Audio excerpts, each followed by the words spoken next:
I don't want to live that hard. If I was a ghost and it was like, okay, you could inhabit and steal the life of this child or die, I would be like, death, please. Take me to the lake. Take me to the lake. It's you, it's me, it's none of us.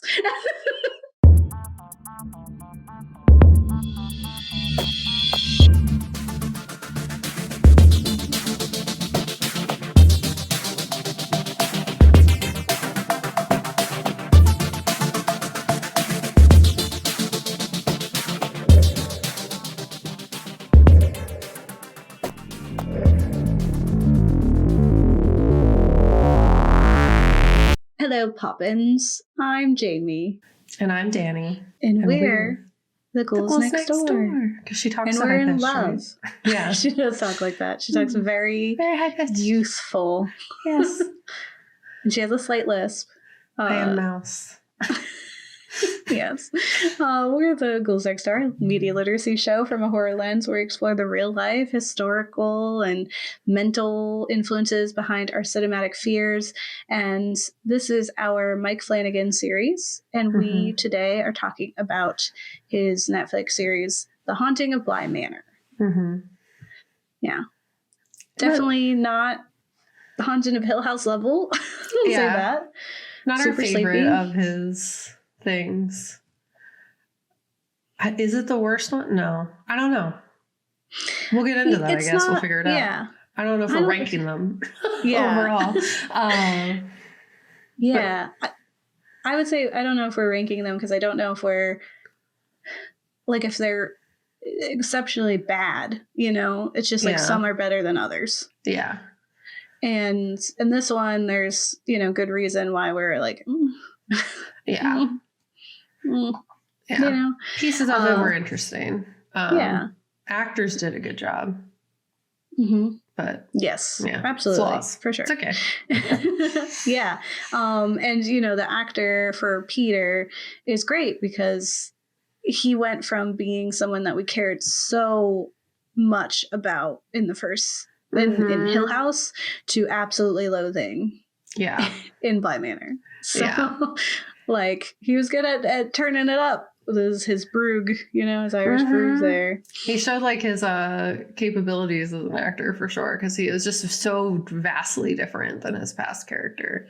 So it was cool to see him do a different thing, even though it did result in us not liking his character.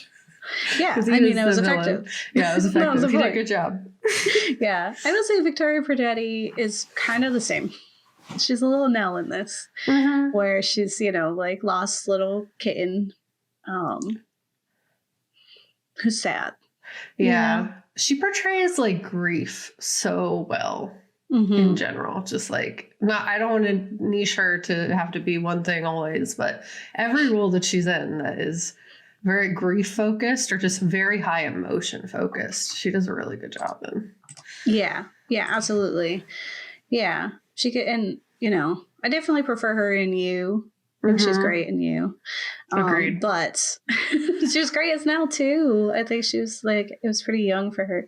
But and Bly Manor is kind of, I felt like it was a little forgetful. The things that I remember weren't really the main points. And it was that's kind of what made me not love it as much, because it was like, oh, those are the people I cared about. Those are the stories that I wanted to hear. Those are the the places that were like really, tugging at my heartstrings, and they didn't really matter against the backdrop of everything else. And then also I just really hate I really hate the flashback episode, like the whole episode that's dedicated to like Viola or whatever, and it has Kate in there. Because you're like, where is she? She's gonna be in here. It's a Flanagan film. He's got to put her in there. And not to say anything about her acting in it, I just like hated that whole episode. It was such a like a halt when we had been moving and progressing. Like, I think I would have felt differently if maybe some of that was peppered in a little more, instead of just like, you literally stopped us in the middle of action to put us over here into the past. And it's supposed to be this big reveal, but I didn't care because none of that felt like it actually mattered. I didn't need to know what she was doing and why she did it to like be hit in the ways that I was with like how this ghost was haunting people and harming people in this house. Yeah, I agree. It would have been better to have it peppered in like throughout, because then that they would have been more of a character that we're following. And that would have made it more interesting, like, and throughout the entire storyline. And they did end up overlapping with a lot of characters. So like it could have been done like fairly easily probably. But I guess they didn't want to have to put just black and white stuff in there to show that it's old randomly. I don't know. So weird. I mean, and it was nice to see like these ghosts that we were seeing. They were way more overt, those ghosts in the darkness, than in Hill House when they were just like back there and you were like, who is that? Yeah, you really didn't get their stories. You never knew, yeah. which I did not complain about. I was like, I don't need to know. The house is haunted. Check. Yeah. But it would like, it just kind of felt like someone told them that they needed that. And so they wrote an entire episode. They're like, let's explain who every single ghost is in one episode. That was so long. And again, the problem is that it halted the progress. Yeah. Yeah. I did think it was it was interesting to learn about, but I don't know if I needed it to still appreciate what was happening as a whole. So, yeah. Yeah, for sure. Yeah. Why don't we hop in, because I got some things to say. I don't know if I'm saying anything that hasn't been already said. It came out in 2020 and people had stuff to say about it. It's pretty, like I said, sleepy. So you kind of just sit with it and then experience it. I did like, some of the turns and like you said, the acting, everyone did a great job. Like Kat and I were just talking about, the boy who plays Miles did such a great job. Like I could pick up when he was oscillating between these two states of being because of his mannerisms. And it's like, you're a child and you're doing so. Like, this is another one where Flanagan did great with the child casting, and Flora was so sweet. Like, it's perfectly splendid. I was like, oh, sweet little baby angel. So absolutely, like, I'd say the acting was great. I felt things. And I will say Kate's episode, like when she's trapped in the, like in between in the trunk. Yeah. That was really scary. I was scary. That's I was like not paying attention while I was paying attention, but like similarly, what caught me in that episode, I was like, wow, this is long. And then I got to that part and I was like, oh no, you're right, this is scary. I would be very upset if my loved ones lost me or abandoned me and my ghost in a lake. I would be mad. Or river, whatever it's called. Pond. Yeah. Yeah. Types of water. Yeah. So yeah, that part of the entire thing, I was like, oh, we could have just had that. And I would have been like, oh God, yeah, no, I get it. I would be upset too. Sure. Yeah. Yeah. I think so much of her character too is like they painted her as being like strong, like she was persistent and she like refused to die. But I just saw it as selfish. Like so much of it, like, and I get that, like, absolutely, you want to live, you want to hold on to life, but you're hurting so many people. And then like the fact that after death, she still like didn't want them to move on. Yeah. Like that's not love, that's control, which is another theme in this. Yeah. Which, okay, then you did it. Good job. You did the job. So let me tell you about it. So Haunting of Bly Manor is from 2020, and it is about, after an au pair's tragic death, Henry hires a young American nanny to care for his orphan niece and nephew who reside at Bly Manor with the chef Owen, groundskeeper Jamie, and housekeeper Mrs. Gross. It's created by Mike Flanagan. And as I said, like, The Haunting of Bly Manor is a slow burn creeping horror show that critiques classism. There's a lot of class issues. Softly embraces queer love and haunts its audience with tragedy. It's loosely based on Henry James's The Turn of the Screw, and it also references other stories by him, such as The Jolly Coroner and The Romance of Certain Old Clothes. Which I was like, I want to read those things. I will say, like, again, you have, like, I haven't read those, so I don't have the same understanding, appreciation as I do with like Hill House or The Fall of the House of Usher, right? Because I'm familiar with those works. But knowing how he approached both of those pieces and like the appreciation of those authors, I feel that it's probably very like close and like inspired by and has the same atmosphere and themes that James would have. So first name, oh no, second names. 2 first names, it's scary. So the story is told as a ghost story to a group after a wedding service in front of a fireplace. This unnamed woman played by Gregino, who's often in his film or shows, and yeah, on his shows, even in Gerald's Game. And they most of these actors either have been in stuff he's already done or will be in future things. So she's at this wedding. She's an older woman, and she's telling them a ghost story in front of the fireplace. It's very cozy.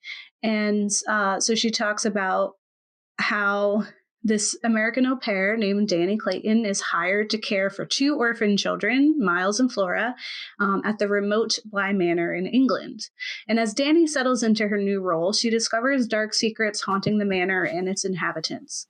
The series weaves a complex narrative involving love, loss, and the supernatural, exploring themes of grief and the enduring impact of past traumas, like he is one to do. He loves doing that.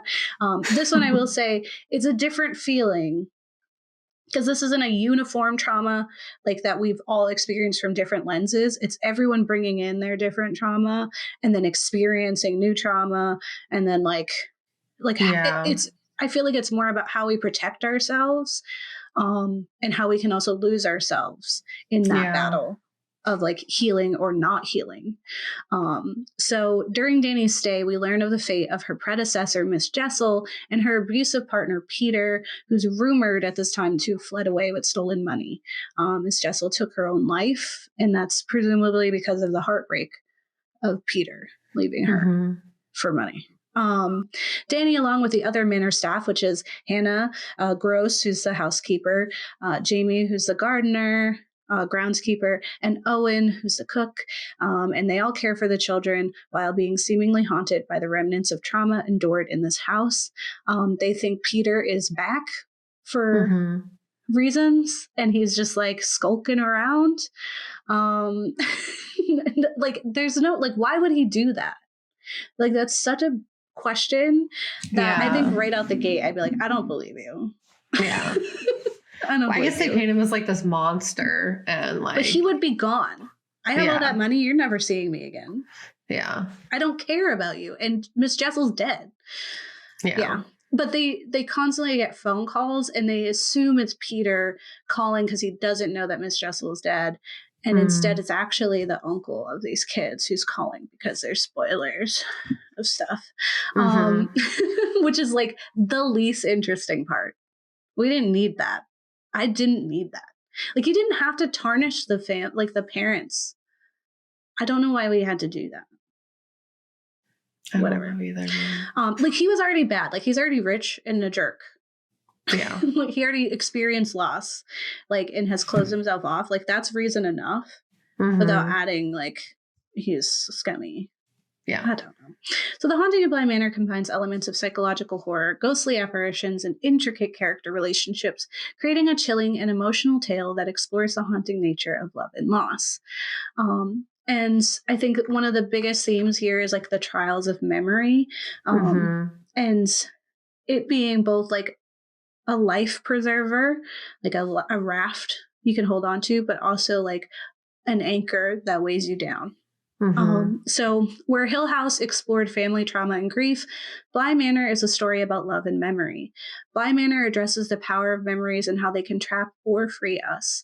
The characters are unable to move on with their lives. They're both haunted by their past and present, but also haunting the world around them, not fully present in their lives and unable to move forward. They're as much the ghost in this story as the literal ghosts in the story. Like, all of them are in like this time capsule because they're in this isolated estate where like time isn't real as it is. Like, I would go crazy. Like, it sounds nice for like a month. And I'd be like, we have to go to the store every day. You have to go for a walk. It's also just like the size of the house is really overwhelming. Like from a personal stance, would not want to live in a house that big because I'd always be convinced someone's secretly somewhere. You know what I mean? Like I would never feel at ease in a house that large. And I feel like they probably don't either. Because like there's so much you just don't know. Like people could just be like in places and you'd have no idea. It's stressful.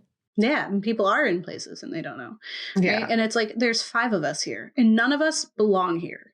Like this is none of our houses. Like even the kids, this isn't their house, right? This is like their summer house. But their parents are gone and their uncle isn't here.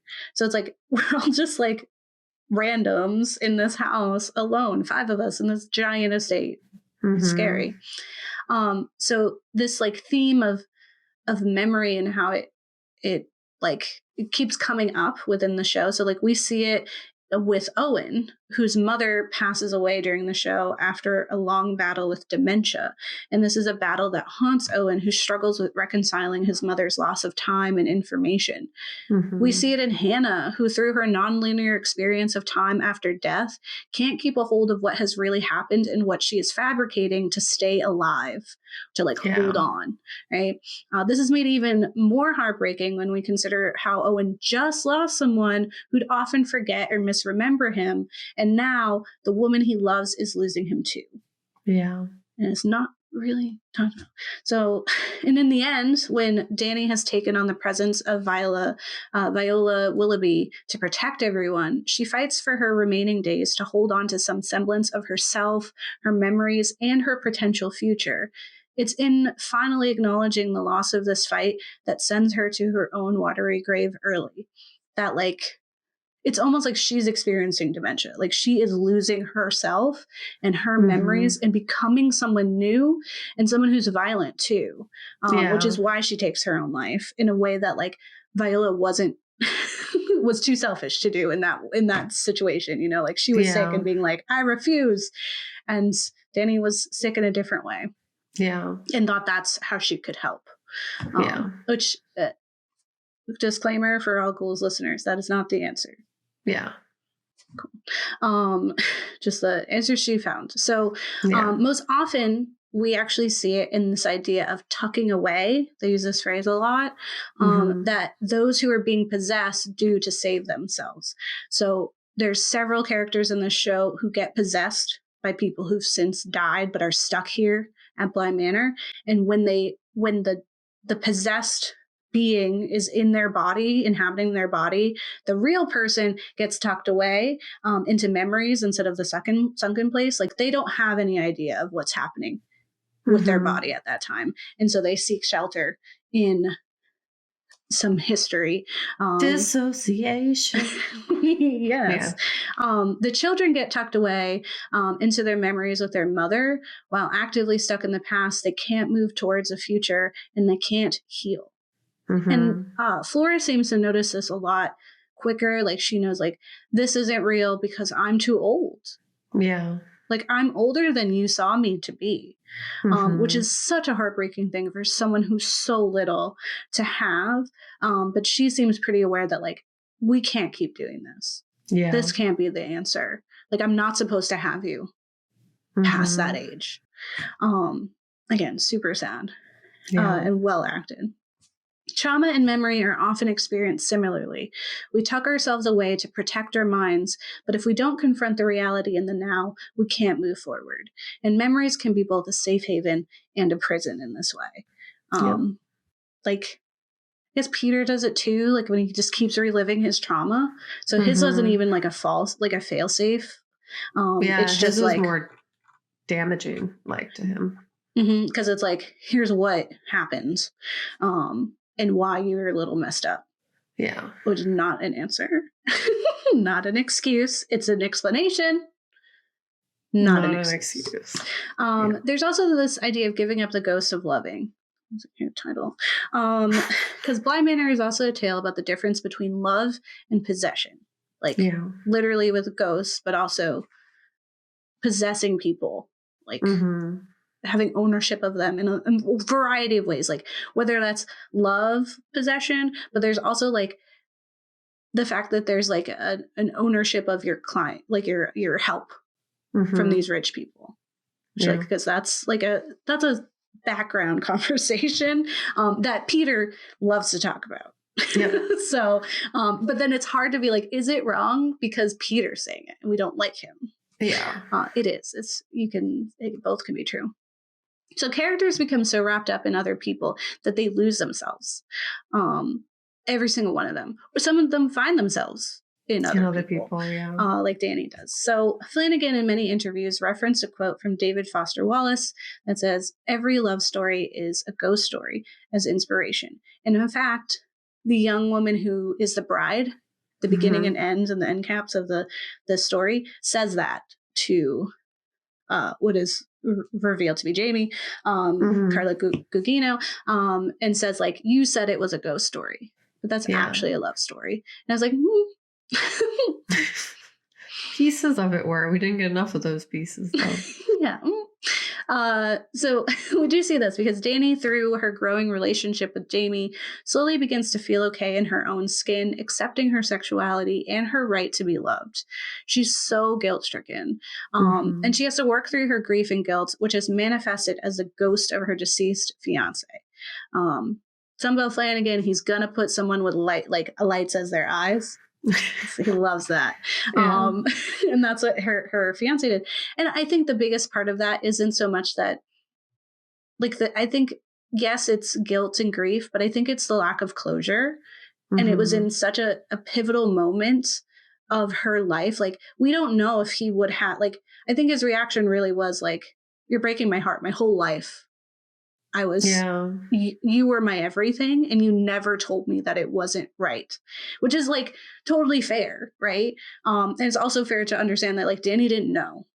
She thought she could trick herself the whole time, right? And so we don't know if he would have come around and he would have learned to love her in a different way, or if they would but she never got that closure, and instead finally coming to the truth of herself is forever coupled with the loss of the person who loved her the most. Yeah. And it's interesting. The more I think about it, is every single romantic relationship in the show has a sudden abandonment or a sudden loss. They're not expected really for most of them in any way. It's just suddenly they're there, suddenly they're not. And the trauma of that is very much a part of what's happening. Yeah. And that's sadly often what happens when we lose people. It is unexpected. There are a few of us who get that kind of prolonged time period where we know it's coming, but often we don't. And so, and for everyone had that. You're so right. So she was never allowed closure, and her escape to the isolated countryside was her attempt at keeping the darkness at bay. And so lucky for her, it does save her to a degree, right? Hannah, though, whose heart has been broken by her adulterous husband, finds love in the soft, warm Owen and then in the children's need for her, right? Miss Jessel, unfortunately, falls for a wolf in wolf's clothing, Peter, who warps his love with possession. He... right out the gate, the first thing he says to her is he critiques that she has a stain on her shirt, and it's supposed to be oh, he's trying to help her for this job, but the first thing he said to her was a critique. And he consistently did that. She is so powerful and supposed to be very smart, and but this man who said maybe a nice thing, and it was always backhanded, is it aggravates me, but I get it. That happens. Yeah. I've been there. I've been with a wolf in wolf's clothing. I get it. And I'm also very smart. It happens to us, but I can still be mad about it. Yeah. Right. You're allowed to be mad. I felt similar to how we discussed in our Don't Worry Darling episode, or specifically Kat discussed, love cannot exist in the shadow of possession and control. Right? We had a whole conversation of if you want to control someone's life, you cannot also love them. Yeah. Because you have to love them, not something that you're making. Or something that you're putting upon them. So Peter could never truly love Rebecca. And where Danny was freed from her guilt and trauma through love, Rebecca was condemned to an eternity of it through her love and death at the hands of Peter. Mm-hmm. Which says a lot.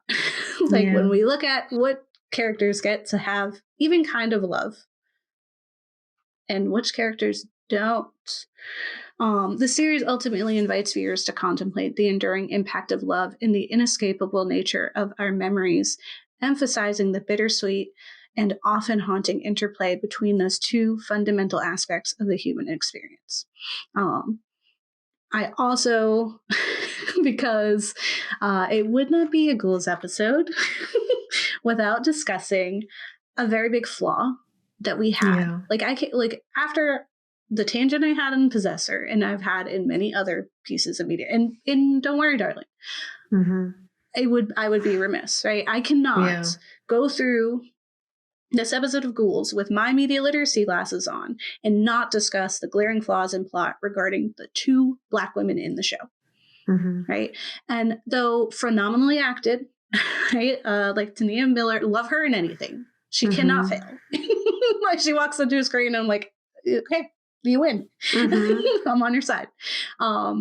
Casting these two women in these specific roles cannot go without some critique.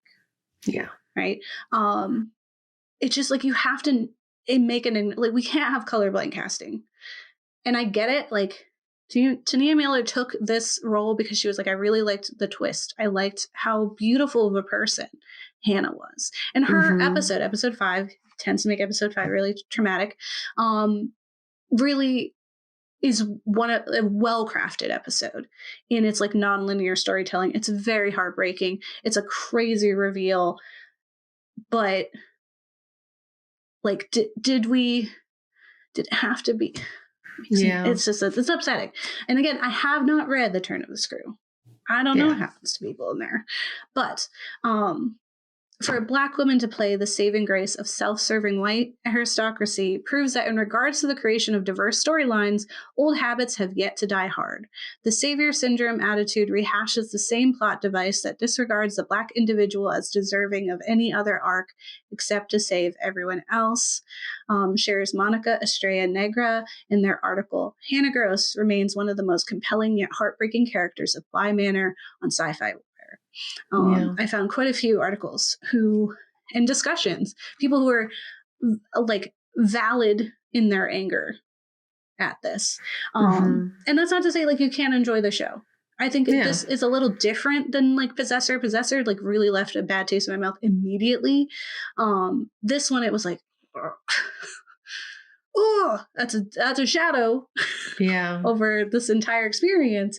But like I could still care for these characters, and I was really trying. Yeah. So in this helpful article by Dr. Francesca Sabande, titled On Black Women's Trauma and the Haunting of Bly Manor on her website Margins, she discusses the problems of harming these two women in very specific ways. Whereas Danny and Jamie get months of love to make up their suppressed existence, both Rebecca and Hannah are in relationships marked by loss and tragedy. Sabande addresses the two women's death at the hands of the titular villain, Peter, saying that Pete, a white man, kills both Hannah and Rebecca is especially jarring given the domestic and intimate partner violence that Black women, including Hannah, face. Somehow, Pete is able to evade accountability and is afforded subplots to do with his experience of childhood abuse, which seem to be intended to invoke sympathy for him and recuperate his character. As we just said, it's an explanation, not an excuse. And Sabande brings up some interesting points of thought, including the issue of Hannah being the only character who was dead since the moment we met her, which is big spoilers. Yeah. It like when I found that out, I was like, are you kidding me? Like there was never hope. There's never a chance. And I felt robbed. Like it's a great reveal. I felt robbed. So Sabande explains, in other words, we can't gloss over that a large part of Hannah's character arc is based on the fact that she has been dead all along, and even in death has continued to honor her promise to care for the two white children of the manor and to create a hospitable environment for everyone who lives there. Even in death, Hannah does not get to stop serving and stop working. Furthermore, when the show finally makes it clear why being dead, that why despite being dead, Hannah was able to continue to appear alive and interact with the living. The message is that this is simply down to her not facing the reality of her own death. Hannah's denial is what has allegedly made it possible for her to pass as living, or at least existing. Somehow, even in death, Hannah is blamed for her inability to rest. And I also was just thinking, like, there's so many, like, there's hints that something's wrong. Like, she never eats and she always has headaches and she's always just disappearing. And people remark on it, but no one's, like, concerned enough. Yeah. No one stops. And that just, like, when they're not even, like, noticed, that hurts me too. Yeah. And at the heart, both of these characters suffer at the hands of white characters who control them or have a hold over them. Hannah, who accepted the love and newfound family with her employer, who is the embodiment of the white savior complex, is killed by the child she cares after, though inhabited by the man who tried to remind her of her station, her place in the hierarchy, never being one of them. Right? Like, it's like, oh, we have some tea together and you're one of us. It was really giving us, not us, Get Out. Yeah. Like, I was like, no one even said it. Like, isn't it a little weird? Further, Hannah and Owen's story is background noise, impactful and heartbreaking noise, for sure, but noise nonetheless. They never get those precious moments of growth and connection that Danny and Jamie got. Owen never even gets to hear from Hannah that she loves him. She's already dead, right? They never get Paris. And Rebecca, who is written and told to be strong, only to be easily controlled and manipulated by a pathetic and controlling man. Like, they kept undermining her. Like, it was like they were telling me without showing me constantly. Yeah. Which is so weird. Tumblr user Fun Fatale remarks on all these injustices and more when asked, how is Bly Manor racist? Including a super valid point about the women's deaths, saying, Hannah and Rebecca both have super traumatic deaths. Rebecca trusts Peter, and he literally walks her body into the lake so he won't be alone, and she continues to talk to him. Hannah gets pushed down a well by a possessed child and cracks her head open. Like, what the fuck? Compare that to Charlotte, this is the children's mom, who dies off screen while trying to fix her marriage. Or to Danny, who gets to have a whole fucking decade with Jamie, where she lives and loves and gets married and travels. Danny and Jamie get to have a life together. And yes, it's cut short, but Danny gets far more life and agency than Hannah or Rebecca ever did, both of whom don't expect their deaths and die more or less alone. Yeah. And they're forgotten. Like, both of them don't... Lastly, perhaps most heartbreaking, is that Hannah is forgotten, right? I think back to Possessor and the pain I felt watching a woman's history be written over and promptly forgotten. In the end, it is seen as a good thing that the two children have forgotten their time at Bly Manor, but more importantly, forgotten Hannah entirely. They know someone cared for them, but never who she was. They've forgotten. They're just like, oh, some woman took care of us, right? Her, a woman who found this family and fought it to be her own, right? Who sacrificed her life to save everyone, is forgotten, and that's supposed to be a good thing. Yeah. Just, and Owen's just alone. Like, they stop in to be like, oh, let's reminisce and be sad about her. But he's alone all the time. Yeah. To miss her and never be, like, his love is eternal. He's never going to not have her in it. But then he dies. And that's it, right? In the end, we're left with a lackluster show that pushes terrible tropes to the forefront. Except, like, examples are Kill Your Gaze and The Black Woman Servant, right? Because Get Out. And as much as I loved the exploration of grief in Hill House, I'm terribly disappointed by this show and its lack of consideration. I couldn't even love the brief moments between Danny and Jamie when they rested in the shadows and on the shoulders of Hannah and Rebecca's pain. If love is a ghost story, this one needed to be exorcised. That's me. That's mine. Yeah. And again, I enjoyed the show. I've watched it twice now. There are moments I enjoy. Yeah. Yeah, I tried twice in the show, and it was only literally when it was like Hannah and Owen specifically. Like, it ruined me a little bit that they just didn't get to have their time. Like they never got to have those moments. They didn't get to have their story. And then when she was forgotten, I think that was the second time I did. And I was just like, that's not fair. It's not right. So like, why her? Yeah. You know? And like, you can forget the trauma, but you still remember the people, you know, it's. Jessel gave her perfectly splendid. That's foundational. Like that person came in and like changed their lives. Yeah. Poor babies. Yeah. Yeah. So, I'm not going to be talking about the show so much as I'm going to be talking about like kind of like what the theme was, which is for me was a big thing. Was the exploration of people living in people's memories, in stories, and the things that they owned. That after death, as the show says a lot, Gabe said, we are tucked away into memories of those we loved and only retain who we are for as long as we are remembered. That time takes us with it, and all that is left is a whisper down the lane of stories of who we were that can be misunderstood or misremembered, or like misunderstood, misremembered. It can be in good ways or bad ways. It really depends on who you have to say them. So in my section, I'll be unpacking why humans want to be remembered, how many approach being remembered, and the ways legacy can be misunderstood with time. So I read a few articles specifically on like the anthropology reasons, study of humanity reasons why we want to be remembered within our cultures. And in an article titled The Desire to be Remembered, a review and analysis of legacy, motivations, and behavior on Science Direct, and another titled 5 Reasons We Want to Be Remembered on Psychology Today, they outline 5 reasons as humans we may feel like compelled both through a want and a need to be remembered. The first reason is the need to be loved and to belong. This is something that's like really pivotal in the human experience, both in life and in death. Like generally, people just really want connection with others. We're generally social creatures.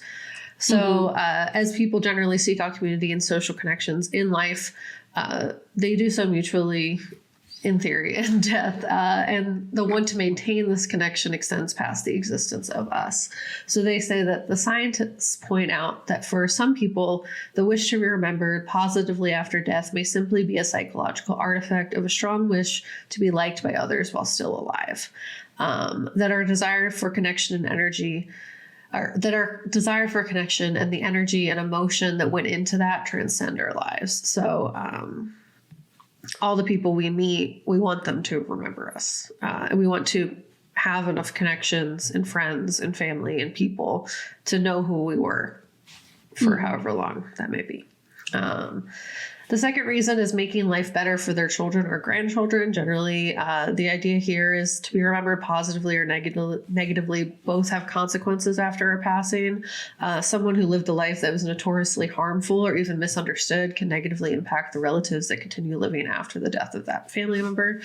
And that the community impacted by this person or by the rumor of their impact, like what gets written about them, what kind of like historical things end up being found and like misconstrued, can affect how the community as a whole views the surviving family members. So like live an example, like if you had a family member who was like a notorious criminal and was taken down, like was arrested for their crimes or whatever, the children and family members of that criminal may receive hatred from the people who are impacted by them, or even just like the rumors of that reality, like children get bullied for it, stuff like that. And then inversely, if you had like a profound positive impact on a community, that can positively impact your families, thinking more like generational wealth or like generational like community members, like people like who get like a bench named after them, stuff like that, you know. And this goes as well with like generational poverty. Like whatever you leave behind is going to impact the generations that follow you, whether that's good or bad. Number 3 was fighting death anxiety. Essentially, like people don't want to die, and that's reasonable. People feel a lot of anxiousness about that. And something we see at the end of the show, which stood out to me, was the wife, the one about to get married, was like crying. She's like, I think about all the time what it would be like to lose that person. And then you have Jamie's character be like, that's inevitable. You just have to take everything day by day and enjoy them while you have them.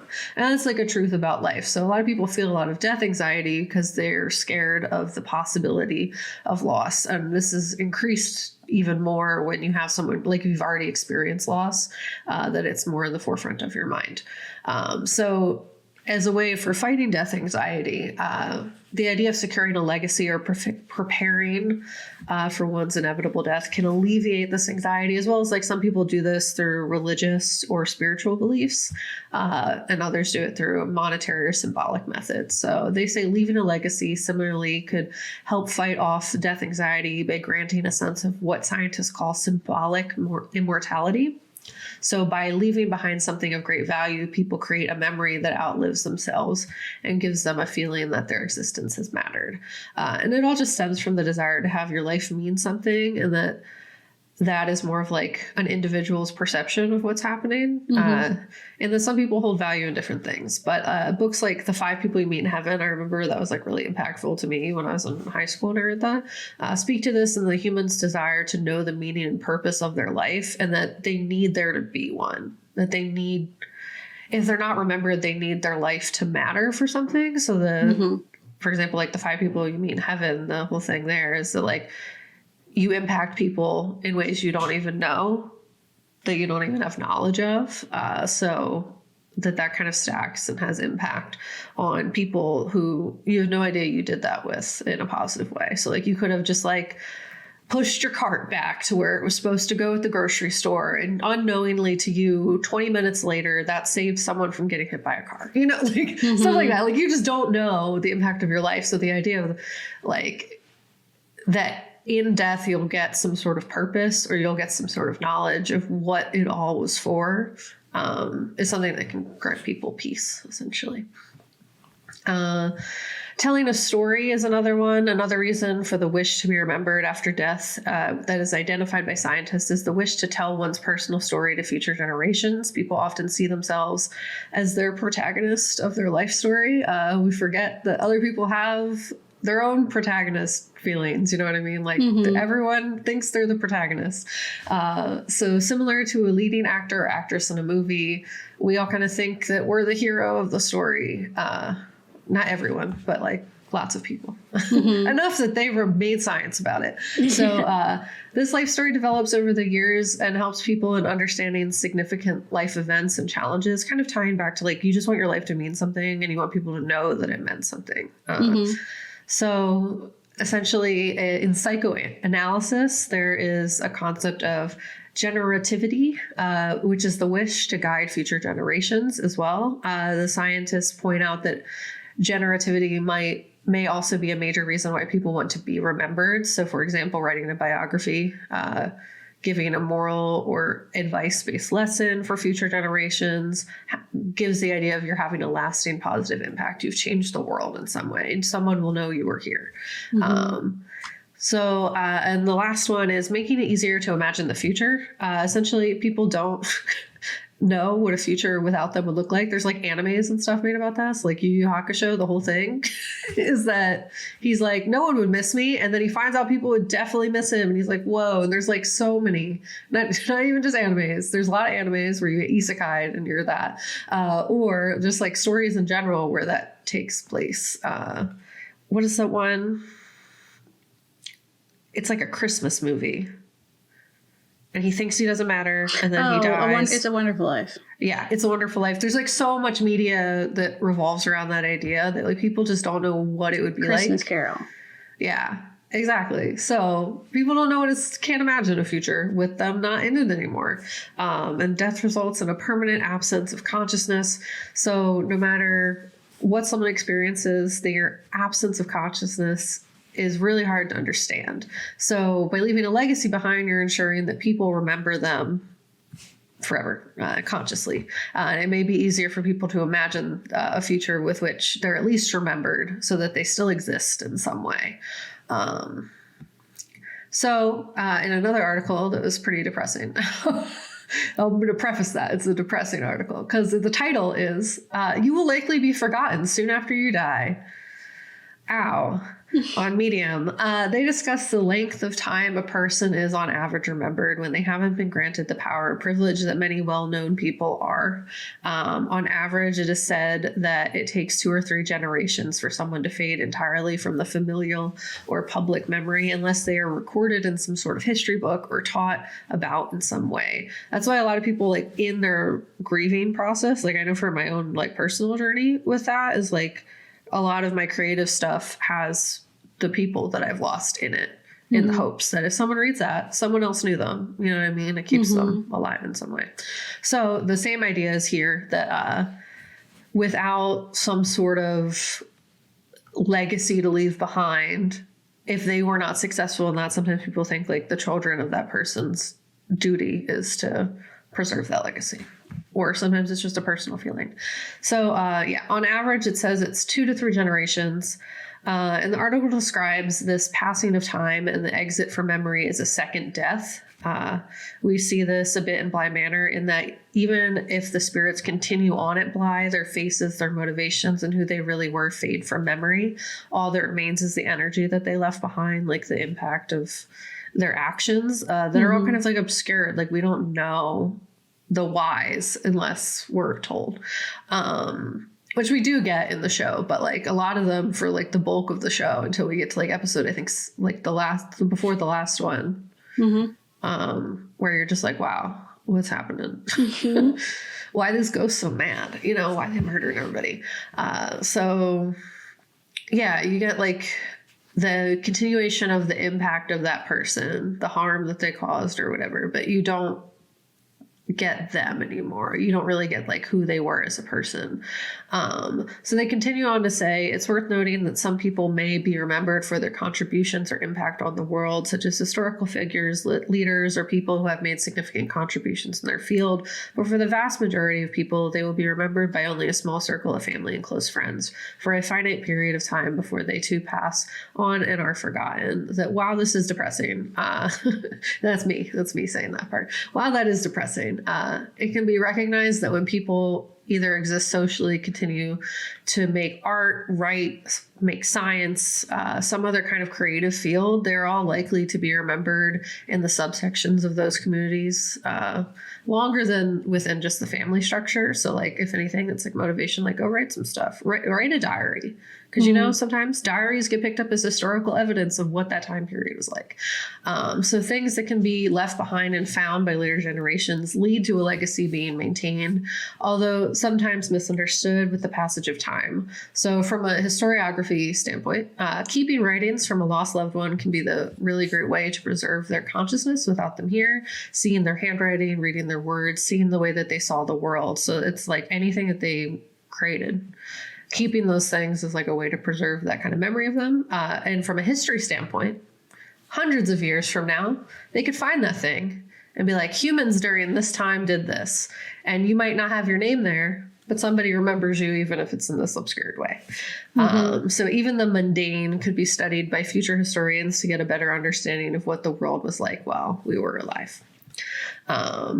In another article titled, How to Stay Famous After You Die, AI scientists have an answer from Forbes. It's kind of silly, but they discuss a study titled Postmortem Memory of Public Figures in the News and Social Media, and it was conducted by Robert Ress, Leskowek, and Christopher Potts. And the study analyzes how people are remembered in news and social media before and after their death, focusing on trends and factors influencing post-mortem memory. The researchers essentially found that an unnatural death of a young public figure resulted in the longest lasting memory, with a significant spike in media attention immediately after death. Artists tend to have a more enduring legacy compared to leaders or athletes whose significance decreases once they cannot replicate their actions. So like art, you can't make the same art unless you're making copy. You know what I mean? Like a lot of artists get not respected in their alive time, but are respected and retroactively. So the study also notes that Twitter users pay less attention to the deaths of older public figures or leaders, and that finally it suggests that avoiding premature death and living longer could increase the chances of becoming famous later in life, if that matters to you, and thus the likelihood of being remembered. Avoid premature death. Sure. Yeah, try really hard. What am I die. doing regular? That's not avoiding that. Like, what can I do to do that? What's the answer? And also, like, what things do you have no control over, like from a class or governmental standpoint? Just get famous. Make that harder. So, in another article that I'm going to kind of leave my section on, maybe we can talk about the question that they posed because I thought it was pretty interesting. Is in an article that I only was able to read part of because the paywalls suck. But it posed an interesting question, and it was called "The Desire for Legacy is a Mental Glitch, but we can use it for good" from New Scientist. And in this article, they provide two scenarios. So I'm going to ask you, Gabe, which you'd prefer. Okay. And I'll say which I prefer too. So in the first scenario, you have lived a life filled with love and meaning and enough money to get by comfortably. However, after you die, something terrible is revealed about you, which may or may not be true. And people will come to despise you. Scenario one. In the second scenario, you have a life of relative hardship and obscurity, but after you die, it is revealed that you were an incredibly talented artist and your reputation is assured forever. Which option would you choose? This is like the worst would you rather. Because this is like the possessor thing. Whereas like she lived that whole time and now she's going to be remembered as like this monster. Yeah. Or like, I don't care if I'm obscure and I live in relative hardship as it is. But I think what it is I don't care if after my death I would be incredibly like revealed as an incredibly talented artist. This is essentially that episode of Doctor Who that everyone loves, where he finds Van Gogh and he's hella depressed because that's what he was. Yeah. The most depressed because no one cared. No one gave a fuck about his work. And so he brings him to the future where his art is in a museum and it makes him cry. And I was like, good fucking help that was. Like, he's still dead. Like, like, does he remember this? He's not, because he died. You can't change what he was feeling and what happened to him that led to his death because you're changing like history. So I would rather like be forgotten than be remembered for something terrible, like have my history rewritten. Yeah. You know? So I'd rather be forgotten. If that's an option, that's a secret third option that I've invented. Yeah. I don't think if I'm not around to have to deal with the perception of me, it doesn't really bother me if people were like, wow, they sucked. Because it's like, I know I don't suck, you know? Yeah, but we just talked about how it also impacts your family and community. That's fair. So it's like, you're not here, but the people you leave behind are here. And now they have to reconsider their entire understanding of you. Yeah. And your like existence with them. Yeah. So that's what makes it hard, because it's like you do have like the better life realistically in the first version, but you're perceived by others better in the second version. I think there should be, as you said, like a secret third option where it's like, I mean, I have like a good life, but I'm just forgotten, and that's chill. Yeah, that's okay. Yeah. And I think like the idea of the only reason it wouldn't be the first one for me is because of what you just said. Like, I wouldn't want that to harm the people that I love. Other than that, though, like, I don't care what people think.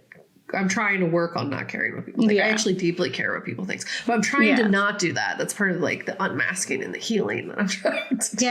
I want to not care, you know? I just don't want that to bother me, because why should it if the people around me love me, you know? So ultimately, I agree with you that there should be a secret third option. But probably if I had to, I guess, pick the second one. Yeah, I guess if I had to, I would pick the second one. Yeah. Like, because does it? It's like there's a big question too. It's like, okay, it says you live this lovely life, but did you? Like, now you didn't. I don't know. I just think we are more than now. Like, we are more than just us. Like, we aren't the main character of the story, right? We are a character in the rich tapestry of history in the world, right? We are the interactions with other people and the impacts of other people, right? Everything you touch, you change, Toni Morrison says. So everything I touch, I changed. And then it's revealed that those touches were sinister and now are... Well, they said it could not be true. It could be made up. It could just be a rumor. Yeah, but belief is so much stronger than reality. We live in America. So I feel like, it's just like a whole conversation of like the fact that like it is such a like life, like people say life is short, but it's the longest thing that you ever do, right? But it's short in the way that like the parts that we live of it are short, because we just, even if we're going to be gone in a few generations, like even if we're going to be forgotten in 3 generations, we were remembered for 3 more generations than we were alive. So we lived like in this abstract form longer than we lived in this form. And so like, I don't know, I'm getting like crazy unpacking this, but I just feel like our impact on the world around us and the people around us is really heavy, and I think it's something that's beautiful and also scary. And I think that's why, like, the idea of them sabotaging your legacy in any way is like incredibly harmful, like more harmful than being forgotten, I think. So I picked the second one. Fine, I'll be a famous artist, whatever. Yeah, and I think it's like they really like trip you up with that. Like, it's a hard question because it's like, I don't really care how people view me for me, but I do care for other people. So it really sets you up to like fail with the first one. It's like, I had like a nice, easy life. The third option should be that you had a very good impact. Like, it doesn't even specify your impact. It just says like you had a nice life, like you felt meaningful. Experience, it's not like your impact on other people, where I feel like there should be an option where it's like, no, you had a like profound impact on other people, and then there's another caveat to that, or like it was hard. You just forget. That's the caveat. Where you're misunderstood in some way, which is like, that's fine. I'd rather be misunderstood than like slandered. I think, in that context, I now have a different understanding of the Van Gogh episode of Doctor Who, and that if I die and then I'm remembered or I'm found to be some artist and people appreciate me, because sometimes people are like, oh, well, what's the good of that, right? Because that person doesn't benefit from it, but like my estate would. Like, if I leave and now like my children and my grandchildren get to inherit all of this like status, or like can live in relative ease because people have come around to appreciating something, then I, like me now, would much rather like be struggling through my life as it is, knowing that in the future there'll be, but that's a whole other conversation. Struggling now for future generations, that's just, not everybody gets that.